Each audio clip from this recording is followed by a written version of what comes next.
আমি বলতে থাকবো হঠাৎ করে। ওকে, নমস্কার। আইএমডি আগরতলা থেকে।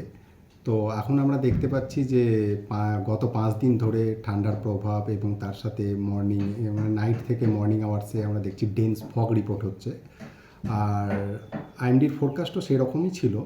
এবং আমরা যেটা দেখছি এখনও, যেমন আজকে যদি মিনিমাম টেম্পারেচার দেখি সেটা হচ্ছে 12.8 ডিগ্রি রিপোর্ট হয়েছে।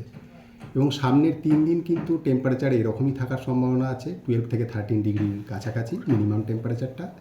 আর তার পাশাপাশি ডেন্স ফগ যদি দেখি আমরা, রাত্রি থেকে স্টার্ট হয়ে যাবে এবং মর্নিংয়ের প্রায় 11টা পর্যন্ত এরকম ডেন্স ফগ, যার জন্য ভিজিবিলিটি বিলো 50 মিটারের কাছাকাছিও যেতে পারে।